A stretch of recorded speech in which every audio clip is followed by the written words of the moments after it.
കിട്ടാനുള്ളൊരു മാർഗം കുറച്ച് കല്ലുപ്പും കുറച്ച് മുരിങ്ങയുടെ ഇല ഇട്ടിട്ട് ഒരു ചീനച്ചട്ടിയിലിട്ട് ഒന്ന് ചൂടാക്കുക. ചൂടാക്കിയിട്ട് ഏതെങ്കിലും ഒരു തോർത്തിലിട്ടിട്ട് മുട്ടിൻ്റെ മുകളിലല്ല, മുട്ടിൻ്റെ അടിഭാഗത്ത് ആ ചൂട് കൊടുക്കുക. അപ്പോൾ മുരിങ്ങയിലയ്ക്ക് അതിൻ്റെ ഗുണമുണ്ട്, അറിയാലോ. ഉപ്പിന് അതിൻ്റെ ഗുണമുണ്ട്, ആ നീരിനെ പെട്ടെന്ന് വലിക്കും. ആദ്യം ഒന്ന് മുട്ടുവേദന ഒരു 1-2 ദിവസം കൊണ്ട് മാറാൻ, എന്നിട്ട് വെറുതെ മുറിവെണ്ണ തേച്ച് അവിടെ ഇട്ടേക്കുക. 1 മണിക്കൂർ കഴിഞ്ഞാൽ തുടച്ചു കളഞ്ഞു. ഇത് ചെയ്താൽ പെട്ടെന്ന് മുട്ടുവേദന മാറും, അപ്പോഴുള്ള മുട്ടുവേദന മാറും. പിന്നെ നമ്മൾ ഈ പറഞ്ഞ പണി ചെയ്യണം, ഈ മസാജിങ് ആൻഡ് ടാപ്പിംഗ്. അപ്പോൾ ഈ പറഞ്ഞ പോലെ ഈ മുട്ടിൻ്റെ ഈ 2 ഭാഗത്തും ക്ലോക്ക് ഇങ്ങനെ ആക്കിയാലും മതി കേട്ടോ. Clockwise anticlockwise വേണമെന്നില്ല. ഇതൊരു 20 തവണ ചെയ്യണം, കണ്ടോ? കാരണം നിങ്ങൾക്കൊക്കെ മുട്ടുവേദന ഉള്ളതുകൊണ്ട് 20 തവണ.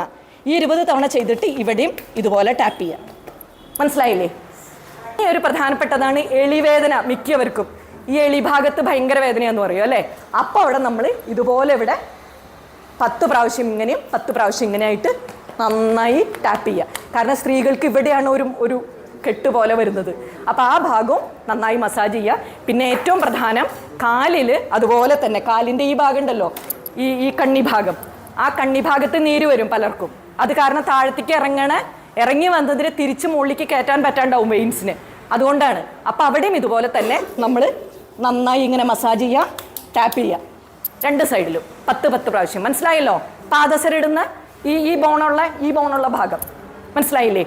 കാലിൻ്റെ ഈ ബോൺ എല്ലാവർക്കും കാണാൻ മതി, ചെറിയ ഈ ബോണിനെ പറയില്ലേ, ആ ബോണുള്ള ഭാഗത്ത് മസാജ് ചെയ്യുക, ടാപ്പ് ചെയ്യുക.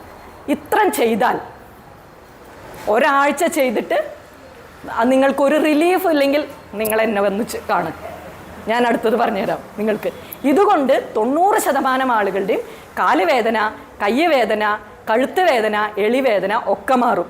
റാഗിയോ മുരിങ്ങയിലയോ ഒക്കെ സ്ഥിരമായിട്ട് ഒരാഴ്ചയിൽ 2 ദിവസം മുരിങ്ങയില കഴിക്കുക, ഒരു 3 ദിവസമെങ്കിലും റാഗി കഴിക്കുക. കാൽഷ്യം ഒന്നും വേറെ സപ്ലിമെൻറ്റ്സ് എടുക്കണ്ട. ഇത് ചെയ്തിട്ട് ഇതിൻ്റെ റിസൾട്ട് എന്താണെന്ന് ഗീത ചേച്ചിയോടും നിങ്ങളുടെ ഈ ഡയറക്ടേഴ്സിനോടൊക്കെ ഇനി വരുമ്പോഴൊക്കെ നിങ്ങൾ പറഞ്ഞോളൂ കേട്ടോ. ഇതിനൊരു നമ്മൾ എന്ത് പറയുമ്പോഴും അവസാനം നമ്മൾ ഇത് പറയണ്ടേ, ഇത് കടപ്പാട് പറയണ്ടേ. ഈ കടപ്പാട് ഒന്ന് നമ്മുടെ ഭാരതീയമായിട്ടുള്ള എല്ലാ ഗുരുക്കന്മാർക്കും, ആയുർവേദ ഗുരുക്കന്മാർക്ക്, സിദ്ധ ഗുരുക്കന്മാർക്ക്, ഈ എല്ലാ ഗുരുക്കന്മാരും വർഷങ്ങൾക്ക് മുമ്പേ കണ്ടെത്തിയതാണ് ഈ പോയിന്റ്സും ആ പോയിന്റ്സിലുള്ള തിരുമ്മലും. അതുകൊണ്ടാണ് ആയുർവേദത്തിലെ ഈ മസാജ് വന്നത് തന്നെ. പക്ഷേ അടുത്തത് ഇപ്പം നമ്മൾ വിദേശത്ത് ഡോക്ടർ പെറി നിക്കൾസ്റ്റൺ എന്നൊരു സയൻറ്റിസ്റ്റാണ്. അദ്ദേഹം ഇതിനെ ലോകത്തിൽ മുഴുവനും പ്രചരിപ്പിക്കുന്നുണ്ട്.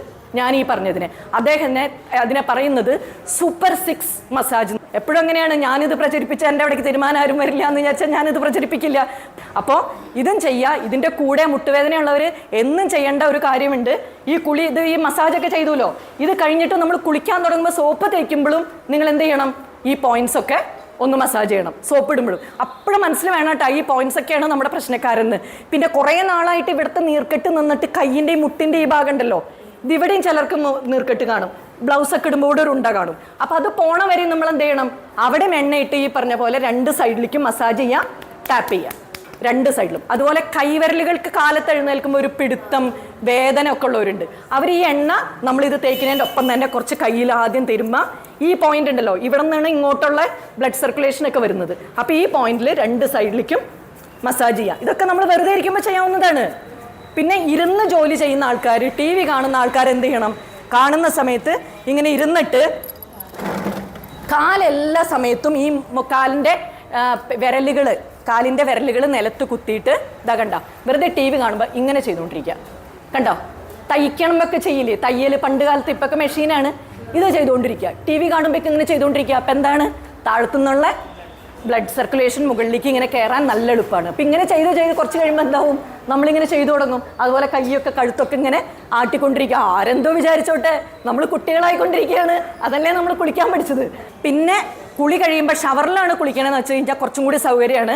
ഷവർ ബാക്കിലേക്ക് നമ്മുടെ കാലിലേക്ക് വീഴുന്ന പോലെ ആക്കിയിട്ട് കുളിക്കണ സമയത്ത് ഇങ്ങനെ ഒന്നാക്കുക. കണ്ടോ? ഇങ്ങനെ ഇവിടെയാണെന്ന് പറഞ്ഞല്ലോ മുട്ടുവേദന ഉണ്ടാക്കുന്ന പ്രധാനപ്പെട്ട വില്ലൻ ഇരിക്കുന്നത്. അയാളൊന്ന് തട്ടി അവിടെയുള്ള നീർക്കെട്ടൊക്കെ നമ്മൾ മാറ്റിക്കളയാണ്. അതിനുവേണ്ടി ഇതും കൂടി ചെയ്തിട്ട് കുളി കഴിഞ്ഞ് അവസാനിപ്പിക്കുക. അപ്പം തലയൊക്കെ തോർത്തുമ്പോൾ ഇങ്ങനെ തോർത്തുക. മനസ്സിലായില്ലേ? ബാത്റൂമിൽ തന്നെ ആരും കാണില്ലല്ലോ. അമ്മ ഗോഷ്ഠി കാണിക്കുന്നു, അച്ഛമ്മ ഗോഷ്ഠി കാണിക്കുന്നു, മുത്തശ്ശി ഗോഷ്ഠി കാണിക്കുന്നു ആരും പറയില്ലല്ലോ. അപ്പം ഇത് ചെയ്യുക. അതുപോലെ ഈ ക്ലാസ്സിനൊക്കെ വരുമ്പോൾ ഇങ്ങനെ നടന്നോ, ആരെപ്പോൾ പറയാൻ പോകുന്നത് അല്ലേ? കുറച്ച് നേരം ഇരുന്നു. ഇപ്പം ഇരുന്ന് എണീക്കുമ്പോൾ നിങ്ങൾ നോക്കിക്കോ, എല്ലാവരും എണീക്കുമ്പോൾ ചിലർക്കൊക്കെ മുട്ടുവേദന, കാലുകഴപ്പൊക്കെ തോന്നും. അപ്പം എണീറ്റ ഉടനെ തന്നെ ഇങ്ങനെ ആക്കിയിട്ട് ഗീത ചേച്ചി എന്നാ ഞാൻ പോകണ്ടിട്ടോ. അപ്പോൾ എല്ലാവർക്കും നമസ്കാരം. എല്ലാവർക്കും സന്തോഷമായിട്ടുണ്ടെന്ന് വിചാരിക്കണം. നമസ്തേ.